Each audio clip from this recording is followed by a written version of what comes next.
Hello everyone and welcome. Today is World Card Making Day and I am actually in a blog hop for CC Designs.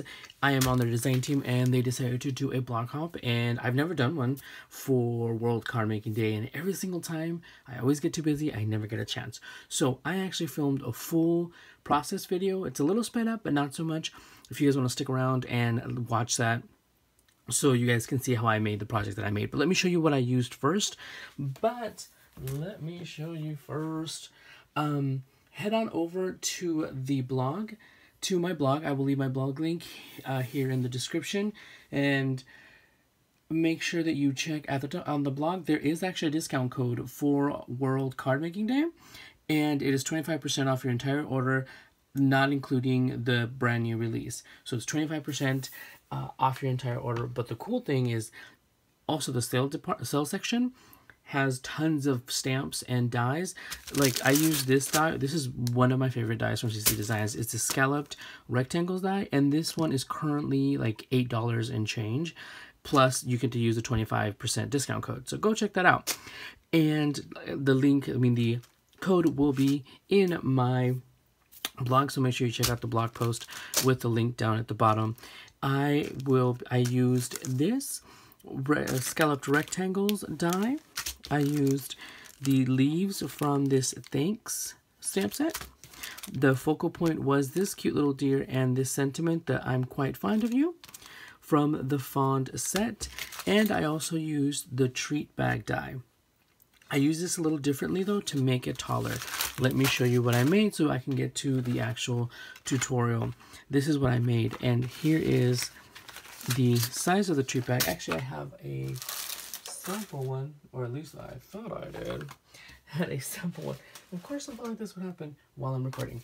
So the treat bag originally is this tall, this high right here, and you would fold this to the bottom and that would make your treat bag. But I wanted to make it a little bit taller, and I showed the process and how I did it. So it fits in these mini cards. Now, here is a little fawn from the Fond stamp set. I wanted to make the front of the little bag to show what the actual card is. And these are the little cards that I made using, like I said, the scalloped rectangle die, and I show how I made it.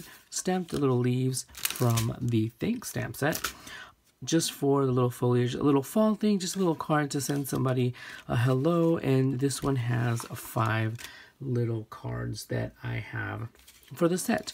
So stick around if you want to see the process video. Like I said, it's a little bit sped up, but not as much as my previous ones. But I wanted to show you, I do the full coloring, stamping, and everything.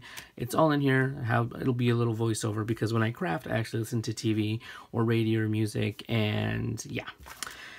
But this is a treat bag, and I'll show you how I made it. See, this is the regular height, and I show you how I made it this high. So it's able to fit these in here. All this needs is just a few little envelopes, which I'm going to have to make custom because this is a different size. This little card is 2 3/4 by 4. 2 3/4 by 4. So they're perfect little cards to let somebody know how much you like them, that you miss them, let's have lunch, whatever, coffee's on me. Super, super cute. Going with the fall, it could even be now if we replaced the little leaves with some snowflakes, bam, it's a Christmas card set. So stick around to see how I did that. Make sure you guys are checking everybody's blog for the blog hop for CC Designs. They are super, super awesome. Everything is so cool. You have to see the projects. So it's super awesome. I'm just super excited because it's World Card Making Day. You guys, I've been crafting and making cards for I don't know how long, and I've never done one for officially for World Card Making Day. And I wanted to make a little set because this is going to be a little gift. It could be a little gift for a friend.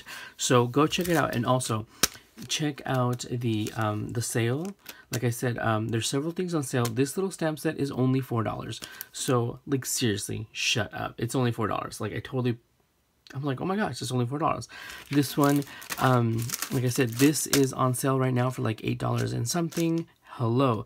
First of all, great price, plus an extra 25% off. And you can also get the treat bag die. I have it in this bag because I ripped the other one because I'm a savage. So go ahead and check it out. And like I said, stick around for my process video. I have the full I didn't record every single one, but I recorded all of the steps to make it and to make this cool little treat bag much taller than it already is. And this is also, this is part of this treat bag where this typically goes in here, but I did it portrait instead of landscape, so it fits even better for the taller version of the bag. Absolutely love it. You guys check it out. Here is the stamp set, and I'm going to go ahead and use Memento Black ink, and I am using my Misty just because I'm making several of them. I want to get just basically, I make all of them to get everything set up and then just make it assembly line style. Here I am, and sorry for my arm reaching over, but here I am just inking them. I ink them at least twice to make sure that I have a good set of print for the deer and the sentiment, and I stamped it all together. So these are all 1-layer cards. I think I forgot to mention that. I haven't made 1-layer cards in quite some time. I stamped them, and these are like the third to the smallest of the rectangles and the fourth from the smallest. I absolutely love them. Like, seriously, this pierced scalloped rectangles are my favorite. Here are the Copic colors that I use: E40, E41, 42, 43, and I'm sorry, 44 and 43. I start with the darkest color. I used to start Copic coloring with the lightest color, and then like basically I was going over and over and over the things, going lighter to darker, then to lighter again. No, I just start from the darker now, where the darker edges or the shadows will be on my little deer. And it's already stamped, it's already, the sentiment's already there. I start with my E44, and then I move to my E43, E42, E41, and E40. And maybe there are way too many markers. Usually you use like only 3, but I couldn't help myself. I have these, I feel like I really need to put them to work. And what better day than for a project for World Card Making Day, you know? And here I go, and I try to go in with the E40 to blend everything in, because I don't want to have way too many lines. I didn't do like a faux fur, or I didn't do like a fur. I just wanted to get it colored in. I wanted it to make it simple for me so I can reproduce this many times and be easier for everybody to reproduce. You can use your colored pencils, your watercolor markers, and be super easy. Now, for the cheeks, for the little rosy cheeks, and for the ears, I like using R30. R30 is a much lighter pink than the typical R20 or R22 that most people use. And because I feel like when you put too much, it looks like a little slutty. I didn't want that.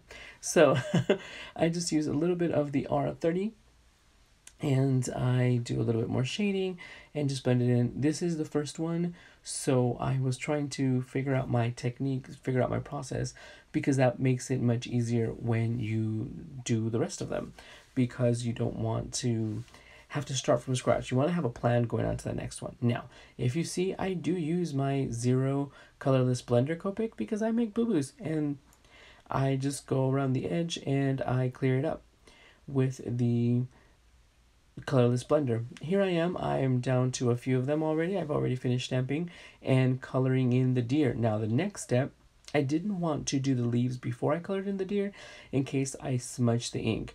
So here I'm using the Stampin' Up ink. It's the darker brown one, and it is soft suede. Totally forgot.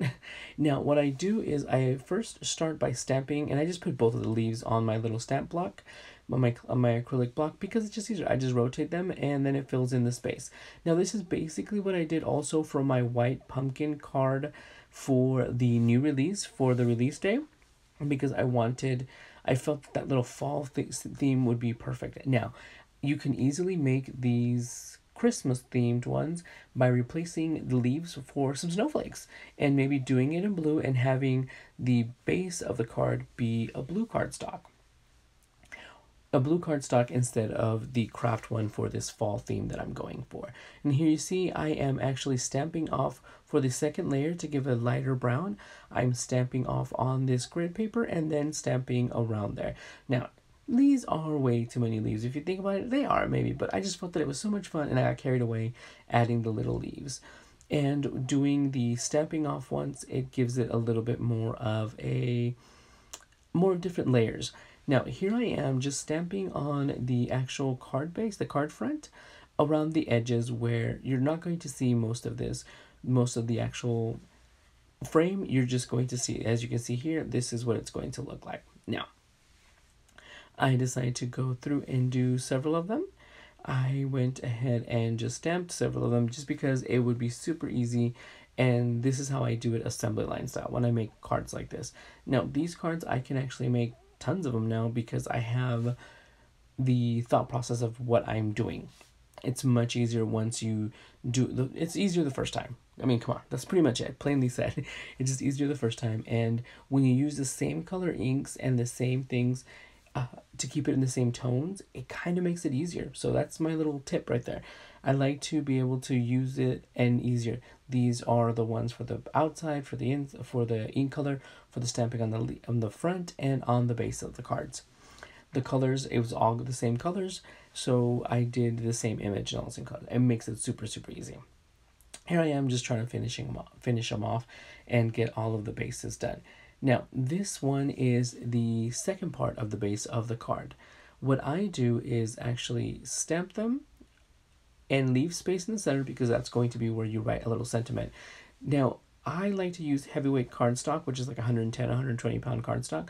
So sometimes if I fold it to make a card running through the die cut machine, it may not, it usually kind of has a challenge. So what I do is just cut out the second part for the bottom, and I put a little score line about 1/4 of an inch from the top, and you see here, and I went ahead and just did it on the middle of it because I have a line drawn down the 6th inch of my Martha Stewart scoreboard, and I fold it in the top. Now that top little tab is what's glued onto the front of the card to make a little card, because it's much easier that way than trying to force it through my machine and maybe jamming it or whatnot. My machine's a little older, so, and then I just align them and I just put the glue in, and this is how they end up looking. I just align them to make sure that they are set, and then here we go with the front panel of it. Like I said, it's a 1-layer card, super cool. I totally didn't even realize that until after the fact that I was making 1-layer cards, and I haven't made them in a while. I've been wanting to. It's just really difficult because I love dimension, absolutely love dimension, but these came out so freaking cute. And this is the, I think it's the glitter glue that I used, art glitter. And the caps, these caps I actually get on Amazon, so if you're interested, let me know. I can put up a link for them here. These caps I love because it's a fine point cap, and you just replace the cap that these come with. You don't have to put it in those little bottles with the needles. That's so annoying. Anyway, so here I am just setting up the last ones because I wanted to go ahead, like I said, all assembly line style. I do all of the process, all of the steps at the same time for them, and it's just so much easier. So much easier. But here I'm just finishing up, and I for some reason always end up doing a bunch of stuff on my scoreboard. And here you can see that they open, and I'm using, instead of using like ATG or anything, I just use this wet glue because it was already there. And like I said, to make it easier for you, use the same glues. Since I use heavyweight cardstock, it is much easier to use wet glue so it doesn't warp like normal cardstock would, because it's only 60 pounds or 65 pounds. Okay, so here is the treat bags. Like I said, to make them taller, I went ahead, and this is the little frame from the front. I went ahead and didn't fold it at the bottom, and I made 2 bases right here. So I'm just scoring them to add them to the bottom. Now, in retrospect, there was a little part that I cut off, which I should have kept, but it still works. My little card works. My little sets here. I should have kept the little side bit. If you see, how can I put it? Little side bit that goes underneath, from underneath to the actual side that has the handle, but it still works. So this is how I'm doing. I'm going ahead and, just like if I was doing a regular treat bag die, doing 2, of course, I would layer the bases on top of each other to make the base. Since all of the side flaps are now folded and everything ready to go, I just align them on the side of the actual treat bags for them to be adhered to it. So I do one at a time, once again still using that wet glue, and I just align them to the bottom where they would fold, and there you go. And like I said, in retrospect, I should have kept a little piece of paper that I trimmed off from that tab that goes at the bottom, so it gives it a closure, because right now you're just gluing the sides. So technically, if you put like a treat candy or whatever, you don't have to worry about it. But since the base, I did not keep the tab that goes attached to the sides, it basically can fall out. But if you're putting treats and candies, it will not, because it literally has to slide right through like the depth of a piece of piece of paper. So it'll be fine. And this was literally the only one I did. This was the first one. But now, see, you learn. You go and you learn. Because if I do make more of these, I know exactly what I'm going to do to make sure that I don't have that opening. But like I said, my cards still fit. And with the envelope, it's going to be even better. I'm not even going to worry about it. But that is the full process right here, see? And now you have a taller treat bag. And I learned from my boo-boos, my mistakes. And now on the top right, you see the little picture of... You see the little... frame that goes to the treat bag. I had already stamped that, and I colored it off camera because I totally forgot, and I doubt you wanted to see it. It just placed differently, so that way you can see what it looks like. And this is a little gift that keeps on giving. But there you go. I hope you liked the process. Thank you guys for stopping by for World Card Making Day. I'm super excited. And please make sure that you're checking out the CC Designs blog. There's follow all of the people participating and use that discount code for World Card Making Day. So thank you guys, and I thank you everyone. And I will talk to you guys soon. Bye everyone.